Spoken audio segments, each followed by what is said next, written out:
दसा तो मुक्के ने जिमीदारा पर नाले मेरे को गोलियां मुक्कियां ने ना याले मेरी इंतकाम दिया को मुझी है ओए मैं बाकी दिया गोलियां। अस्सलाम वालेकुम, जींदे रहो, वसते रहो, हंसते रहो।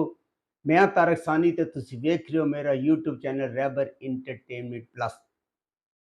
बड़ी ही जबरदस्त फिल्म लैके तुहाडी खिदमत विच हाज़र हो रहे हैं ते उस फिल्म का नाम है कातल ते मफरूर।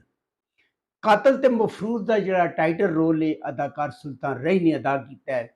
और इस फिल्म के अंदर न सिर्फ सुल्तान रही ने यंग टू ओल्ड यानी कि जवान तू बुढ़े का किरदार अदा किया है, बल्कि उन्हें डबल रोल अदा किया है। यानी कि वह प्यो भी होंदा है और प्यो के रोल विच डाकू होंदा है और जिहड़ा पुत्र होंदा है पुत्र के रोल विच वह थानेदार होंदा है।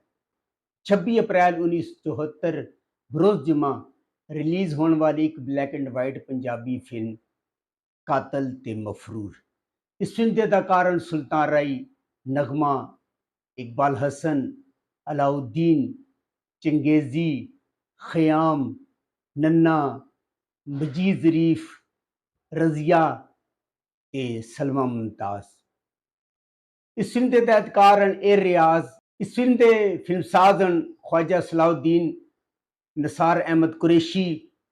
एदी कहानी लिखी है सईद साहिली ने ते एदा म्यूजिक दिता है बाबा जी ए चिश्ती ने। और जैसे कि मैं तुहानू पहले दस्सिया है कि सुल्तान रही ने इसके अंदर एक डाकू का रोल किया है। सुल्तान रही जिहड़ा होंदा है एक गरीब और चौकीदार होंदा है, यानी कि इलाके चौकीदारी करके और अपना ते अपने बच्चों का पेट पाल रहा होंदा है।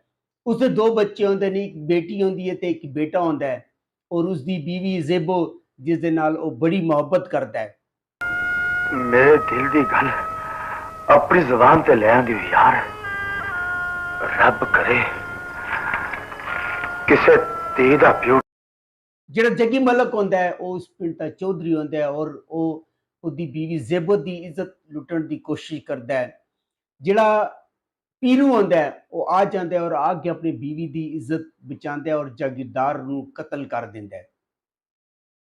और कतल करने तो बाद जदों जागीरदार उसकी बीवी नूं चुक रहा होंदा है, उन्हें चुक के लैके आंदा, जिहड़ा उहदा पुत्र होंदा है उहदा पीछा करदा है और उहदा पुत्र विछड़ जाता है। जागीरदार नूं कतल करने तो बाद वो अपनी जिहड़ी धी होंदी है उन्होंने दीनू अलाउद्दीन दे हवाले कर दिंदा है, जिहड़ा रिश्ते उहदा चाचा होंदा है, और खुद कातल तो बाद मफरूर हो जाता है। उसका बच्चा बिछड़ जाता है और बिछड़ने तो बाद वो एक मियाँ बीवी दे कोल चला जाता है, जिहड़ा उन्होंने अपना पुत्र बना के पालदे ने। जिहड़ा पीरू होंदा है वो डाकुआं दे ग्रोह शामिल हो जाता है, जिसका सरगना जिहड़ा शेख इकबाल होंदा है। और शेख इकबाल की बात ही मौत हो जाती है तो पीरू जिहड़ा होंदा है उसदा सरदार उन्हां दा बन जाता है और एक जगह डाका मारदा है और डाके के दौरान जागीरदार नूं कतल कर दिंदा है। जागीरदार का जिहड़ा पुत्र होंदा है दारा, इकबाल हसन, और उसकी बीवी सलमा मुमताज होंदी है। इस तरह पीरू उथों फरार हो जाता है। वो कतल पीरू ने नहीं किया होंदा बल्कि उसदे एक साथी ने किया होंदा है, जिसका इल्जाम पीरू ते लग जाता है और पीरू फरार हो जाता है। वक्त गुजरदा है और जिहड़ा पीरू है बुढ़ा हो जाता है और जिहड़े बच्चे जवान हो जाते हैं। दारा इकबाल हसन जवान हो जाता है, उसदी धी जिहड़ी कम्मो नगमा है वो जवान हो जाती है और उसदा पुत्र जिहड़ा सुल्तान रही होंदा है वो भी जवान हो जाता है और थानेदार बन जाता है। और थानेदार बन के उस इलाके में जो तानियात होंदा है उस इलाके लगता है जिस इलाके पीरू डाकू की दहशत होंदी है। पीरू का एक साथी होंदा है ख़याम, जिसका नाम जबरू होंदा है, और वो आके पीरू नूं दसदा है कि जिहड़ा नया थानेदार आया वो बिल्कुल तेरा हमशक्ल है।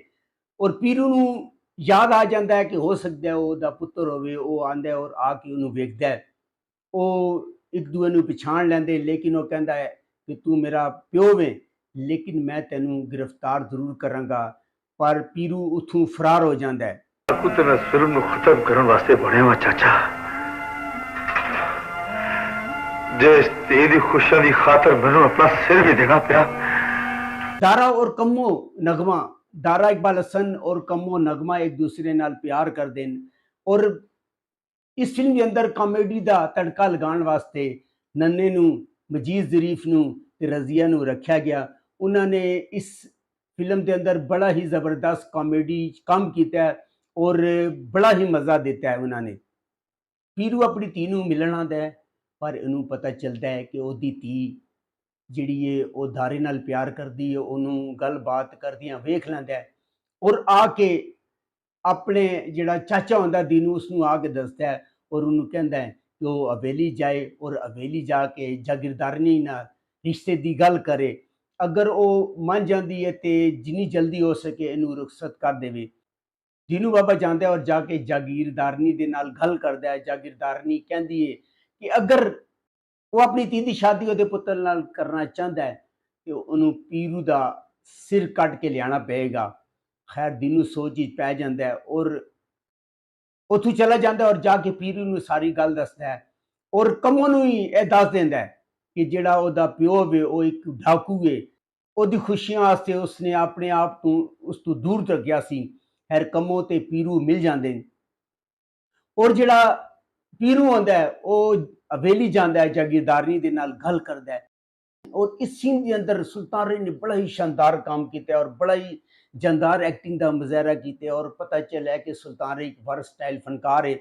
वो वेले जाते और सिर चुका के जागीरदारनी नूं सारी हकीकत दसदा है। दारा आ जाता है, दारा आके उहदे उत्ते वार करदा है लेकिन चूंकि जिहड़ा पीरू होंदा है वो पलट के वार नहीं करता, उन्हें सिर चुकाया होंदा है ते जिहड़ी जागीरदारनी होंदी है वो पीरू नूं माफ़ कर दिंदी है और उहनूं कहंदी है कि सिर ਜਿਹੜੇ ਝੁਕ ਜਾਵਣ ਉਹਨਾਂ ਨੂੰ ਮਾਫ ਕਰਨਾ ਚਾਹੀਦਾ ਹੈ। ਪੀਰੂ ਉਹਨੂੰ ਦੱਸਦਾ ਕਿ ਤੇਰੇ ਖਾਮਦ ਦਾ ਕਤਲ ਮੈਂ ਨਹੀਂ ਕੀਤਾ ਸੀ ਬਲਕਿ ਉਹਦੇ ਇੱਕ ਸਾਥੀ ਨੇ ਕੀਤਾ ਸੀ। ਖੈਰ ਬਰਾਤ ਦਾ ਦਿਨ ਆਉਂਦਾ ਹੈ, ਇਧਰੋਂ ਜਿਹੜਾ ਚੌਧਰੀ ਦਾ ਪੁੱਤਰ ਹੁੰਦਾ ਹੈ ਉਹ ਕੰਮੋਂ ਨੂੰ ਚੁੱਕ ਕੇ ਲੈ ਜਾਂਦਾ ਹੈ।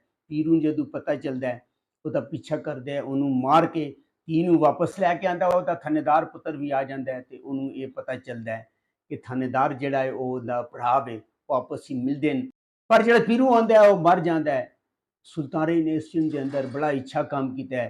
अगर तुहानू मेरी मालूमात अच्छी लगी हो मेरे चैनल में लाइक करो, सब्सक्राइब करो, शेयर करो। नेक्स्ट वीडियो तक रब राखा।